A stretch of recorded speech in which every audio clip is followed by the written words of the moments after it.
15 घोषणाएं आम आदमी पार्टी ने पहले ही कर दी थी और उनको अब कागज पर भी उतार दिया है गारंटी के रूप में। गारंटी आप बता रहे हैं, क्या फ़र्क है घोषणा पत्र, संकल्प पत्र और गारंटी?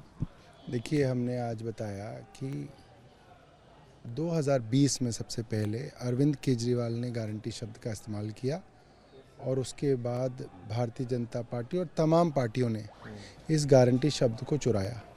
अगर आप सीरी से पूछेंगे या चैट जीपीटी में भी पूछेंगे इस प्रश्न का उत्तर, तो वो भी बता देगा ये शब्द अरविंद केजरीवाल ने इस्तेमाल किया पहली बार भारतीय राजनीति में। अब ये पार्टियां अलग अलग इस्तेमाल करती हैं, क्योंकि अरविंद केजरीवाल की गारंटी का मतलब ये है कि ये चुनावी वादे नहीं है, ये पूरे होने वाली चीज़ें हैं। 15 + 6 21 आपने कहा कि केजरीवाल 2.0 में जो है, अब ये जो फिर लाएंगे केजरीवाल में, आप लोग जो है 21 चीज़ें जो हैं आप देने वाले हैं। कैसे होगा? फिर बार बार सवाल वही होते हैं ना कि बजट को लेकर सवाल उठते हैं, पैसे को लेकर सवाल उठते हैं। इतना पैसा लाएंगे कहाँ से सौरभ? देखिए, बजट की बात तो वो लोग करते हैं जिन्हें देना नहीं है। जिन्हें देना है उसके लिए कोई नहीं है। हमने पहले भी दिया है, हमने फ्री बिजली दी है, हमने फ्री पानी दिया है, हमने महिलाओं को फ्री बस की सेवा दी है, हमने बुजुर्गों को फ्री तीर्थ यात्रा दी है। इसी तरीके से हर महिला को 2100 रुपये महीना भी दिया जाएगा। बुजुर्गों को प्राइवेट अस्पताल में फ्री इलाज दिया जाएगा। पुजारी ग्रंथियों को 18,000 रुपये महीना सम्मान राशि दी जाएगी। जो गलत पानी के बिल आए हैं उनको माफ़ किया जाएगा। नए राशन कार्ड बनाए जाएंगे, आधुनिक सड़कें बनाई जाएंगी और ये सारी की सारी बातें हमारी 15 गारंटियों में हैं। और जो सबसे पहली बात जो मोहित जी उन्होंने कही है वो ये है कि बेरोजगारों के लिए बड़े स्तर पे दिल्ली सरकार काम करेगी। आप जो कह रहे हैं उससे कहीं बढ़ा चढ़ाकर बीजेपी देने को तैयार है। आप यमुना पिछले 5 साल में नहीं साफ कर पाए, वो कह रहे हैं कि अगले 3 साल में आप ही की पूरी कैबिनेट को डुबकी लगवा देंगे जो जब उनकी सरकार आ जाएगी तो। अब देखिए, उनकी सरकार तो यूपी में है पिछले 10 साल से, क्यों नहीं यमुना साफ हो गई? मथुरा में कब योगी जी डुबकी लगाएंगे मुझे बता दें।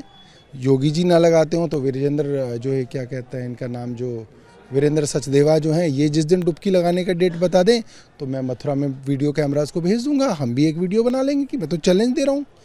बता दें किस दिन मथुरा में योगी आदित्यनाथ या वीरेंद्र सचदेवा डुबकी लगाएंगे, हम आ जाएंगे। और बाकी चीज़ें जो वो कह रहे हैं कि आपसे ज़्यादा करेंगे, 2100 से 2500 कह रहे हैं। अब देखिए, वो लोग इतने नालायक हैं। हम 2100 रुपये देने की बात करते हैं तो कहते हैं दे ही नहीं सकते, बजट ही नहीं है, और कह रहे हैं मगर हम 2500 दे देंगे। अरे भाई, कमाल ही हो गया। जब हम 2100 नहीं दे सकते तो तुम 2500 कैसे दे दोगे? अब मेरे यहाँ कल जीके के अंदर एक कॉलोनी के अंदर एक भाजपाई खड़ा हुआ, कह रहे सर कैन यू एक्सप्लेन ये 2100 रुपीज़ कहाँ से आएंगे? मैंने कहा जहाँ से 2500 आएंगे वहीं से 2100 आएंगे, ये तो 400 कम है। तो फिर भाजपाई शर्मा गया और शर्मा के जो उसने मुंह जो है उसे छुपा लिया करके। आप ये सब चीज़ें कह रहे हैं, इस बीच एक प्रेस कॉन्फ्रेंस की बीजेपी ने और कहा कि आप अंबेडकर, डॉक्टर BR अम्बेडकर का सम्मान नहीं करते और बाबा साहब की जो मूर्ति के साथ हुआ है अमृतसर में जहां आपकी सरकार है, उसको लेकर आप लोगों पे सवाल खड़े किए, माफ़ी मांगने के लिए आप लोगों को कहा है। देखिए, मेरे को तो कोई जानकारी है नहीं कि क्या हुआ है। मुझे इतनी जानकारी है दिल्ली सरकार के हर दफ्तर में, चाहे मेरा दफ्तर हो, चाहे केजरीवाल जी का दफ्तर हो, चाहे मुख्यमंत्री का दफ्तर हो, वहाँ पे बाबा साहब अम्बेडकर की तस्वीर लगती है।